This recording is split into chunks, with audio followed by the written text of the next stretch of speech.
Hello friends, இன்றைக்கி ஒரு இன்ட்ரெஸ்டிங்கான வீடியோ தான் பார்க்க போகிறோம். காலிஃப்ளவர் ஒரு வறுவல் மாதிரி செய்கிறது. அதுக்கு பாருங்கள், தேவையான பொருட்கள் இதெல்லாம் வந்து மிக்சியில் போட்டு நான் அரைச்சிக்க போகிறேன். 1 டீஸ்பூன் சோம்பு, 1 டீஸ்பூன் மிளகு, இஞ்சி நல்லா ஒரு 2 இன்ச்சுக்கு, ஒரு 2 பச்சை மிளகா, பூண்டு பல் 10, பட்டை சின்னதாக ஒரு 2-3 பீஸு, லவங்கம் 4. இதெல்லாம் போட்டு மிக்சியில் நல்லா ஒரு பவுட்ரு மாதிரி செஞ்சுக்கலாம். ஃப்ரெண்ட்ஸ் பாருங்கள், இது மாதிரி ஒரு ஃபைன் பேட்டராக நல்லா அரைச்சிக்கிட்டேன். கொஞ்சம் தண்ணி ஊற்றியே நல்லா ஃபைன் பேஸ்ட் மாதிரி அரைச்சி எடுத்துக்கலாம். இப்போ கடாய் வச்சு நல்லெண்ணெய் ஊற்றிக்கிறேன். 2 டீஸ்பூன் எண்ணெய் நல்லெண்ணெய் ஊற்றிருக்கேன். கடுகு 1/4 டீஸ்பூன் போட்டுக்கலாம். கடுகு நல்லா வெடிக்கணும், நல்லா பொரிஞ்சு வரணும், அப்போ தான் டேஸ்ட்டாக இருக்கும். 1/2 டீஸ்பூன் சீரகம் அதையும் போட்டாச்சு.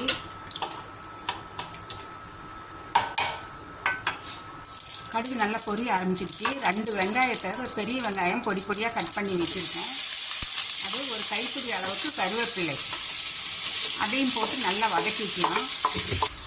ஆனியன் நல்லா வதங்கட்டும், ஒரு கண்ணாடி பதத்துக்கு நல்லா வதங்கணும். இப்போ அரைச்ச பேஸ்ட்டை போட்டுக்கலாம். நம்ம ஆல்ரெடி அரைச்சி வச்சுருக்கிற இஞ்சி, பூண்டு, பச்சை மிளகா, சோம்பு, அப்புறம் மிளகு இதெல்லாம் போட்டு அரைச்சி வச்சுருக்கேன். பட்டை, லவங்கம் அதையெல்லாம் போட்டு நல்லா வதக்கிக்கலாம். அந்த இஞ்சி பூண்டோட பச்சை வாசனை போகிற வரைக்கும் கொஞ்சம் அப்படியே வதக்கிக்கலாம். இப்போ கொஞ்சமாக தண்ணி ஊற்றி மிக்ஸி ஜாரையும் கழுவி தண்ணி ஊற்றிக்கலாம். அப்போ தான் அந்த இஞ்சி பூண்டோட பச்சை வாசனை கொஞ்சம் சீக்கிரமாக போகும். இப்போ உப்பு ஆட் பண்ணிக்கலாம். இப்போ நம்ம கழுவி வச்சுருக்கிற காலிஃப்ளவரை போட்டுக்கலாம்.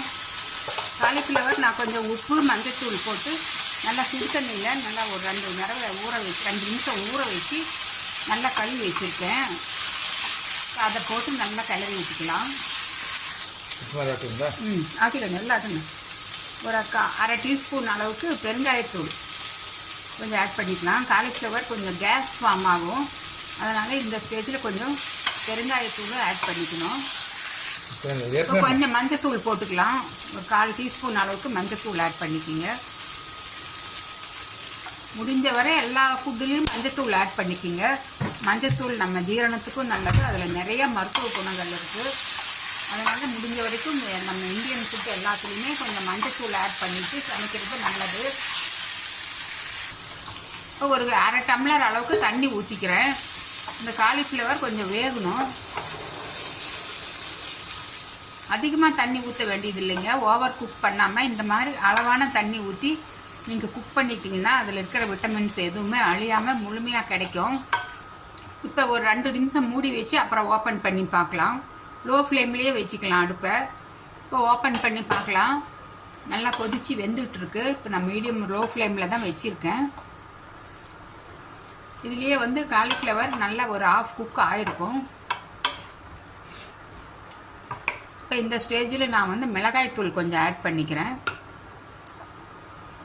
1 டீஸ்பூன் அளவுக்கு மிளகாய்த்தூள், தனி மிளகாய்த்தூளுங்கிறது.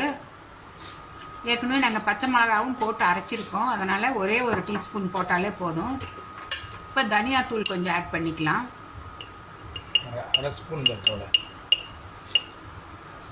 1/2 டீஸ்பூன் அளவுக்கு தனியாத்தூள்.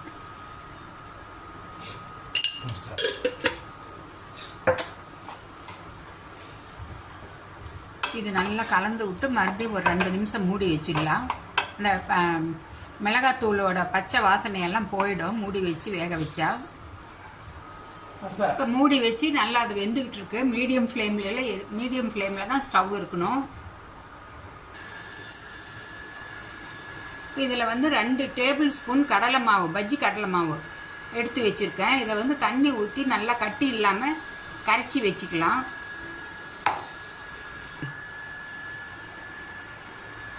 இது மாதிரி கொஞ்சம் கட்டி இல்லாமல் கரைச்சி எடுத்துக்கிட்டேன். இப்போ இதை வந்து அந்த இதில் காலிஃப்ளவரில் நான் ஊற்றிக்க போகிறேன்.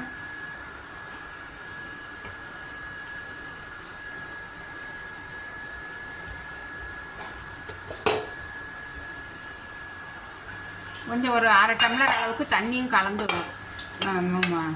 ஊற்றிருக்கேன். இந்த கடலை மாவோட பச்சை வாசனை போனதும் காலிஃப்ளவர் சுக்கா ரெடி ஆகிடும். நல்லா வந்து செமி கிரேவியாக இருக்கும். இது பெரட்டின மாதிரி இருக்கும், சாப்பிட்றதுக்கு அவ்வளோ டேஸ்ட்டாக இருக்கும்.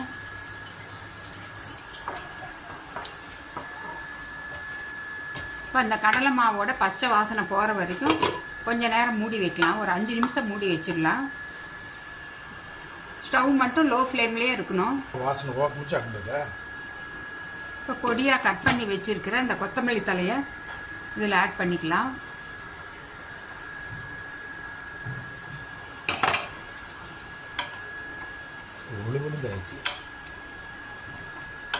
இன்னும் கொஞ்சம் நல்லா கொதிச்சு இன்னும் கொஞ்சம் நல்லா திக்காகட்டும். அது வரைக்கும் கொஞ்சம் மூடி வச்சிடலாம்.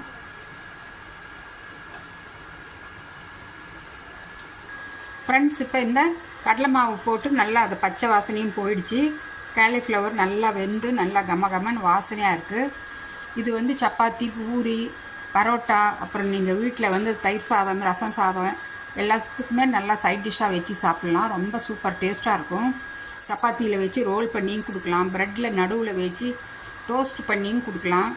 சூப்பராக இருக்கும். நீங்கள் இது மாதிரி செஞ்சு சாப்பிட்டு பார்த்து உங்கள் ஃபீட்பேக்கை கமெண்ட்ஸ் போடுங்க ஃப்ரெண்ட்ஸ். நான் மறுபடியும் அடுத்த ஒரு இன்ட்ரெஸ்டிங்கான வீடியோவில் சந்திக்கிறேன். Bye by.